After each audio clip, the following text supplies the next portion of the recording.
Биттен бір күнде құтылыңыз.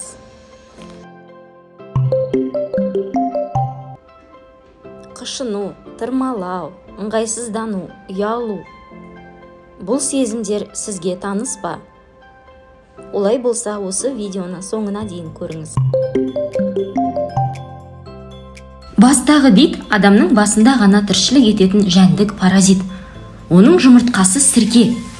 Аналық бит күніне 3-7 жұмыртқа жарып, шаштың түбіне қалдырады.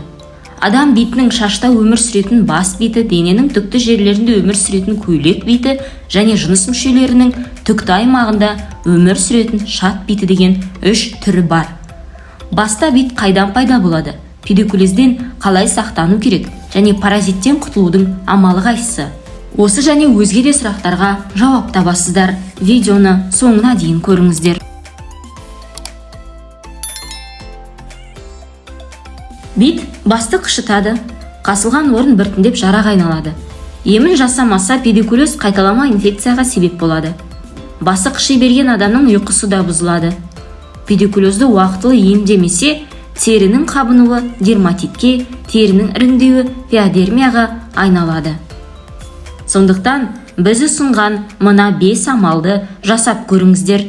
Бұл сіздерді ұйқы тыныштығыңыздың сақтап, бастағы паразиттен құтылуға көмектесетін әдістер.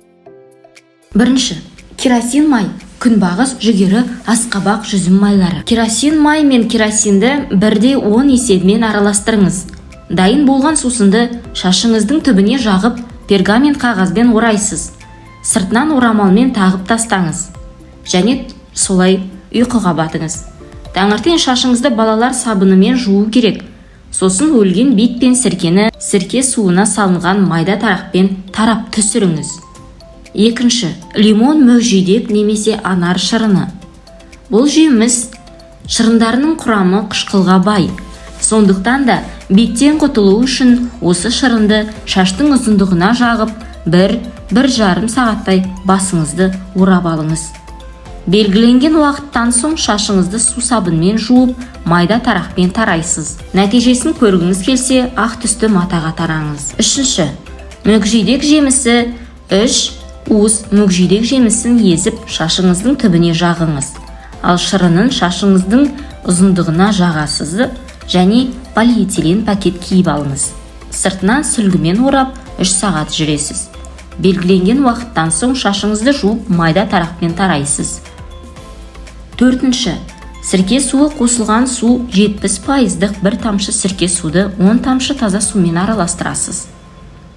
Дайын болған емдік сусынды күніне 1 рет өзіңізге ыңғайлы уақытта шашыңыздың түбіне жағасыз. Шамамен 10-15 минуттан соң шашыңызды ағынды сумен шаясыз. Емделу мерзімі 3 күн.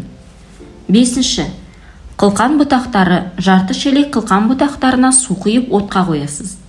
2-3 сағаттай қайнатып аласыз. Белгіленген уақыттан соң тұнбаны сүзіп алыңыз. Алдымен шашыңызды сабынмен жуып, артынан жылы тұнбамен шайыңыз. Сосын сүлгімен орап төсекке жатыңыз. Бұл тұнба бит пен сіркеден арылтады, әрі шашыңызды жылтыратады. Ал бір күнде жоқ қылатын әдіс ол майонезбен. Кәдімгі біз салатқа қосып жүрген майонезбен. Сіз бұл туралы білмеуіңіз мүмкін, бірақ елестетіп көріңіз. Кәдімгі салатқа қосып жүрген майонез биттерден біржола құтылуға көмектеседі. Қызық, иә? Майонезден маска жасаймыз.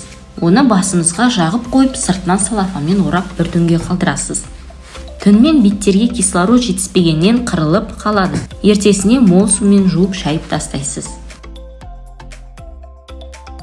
Ал бізді қолдап, лайк басып, тіркеліп өтіңіз.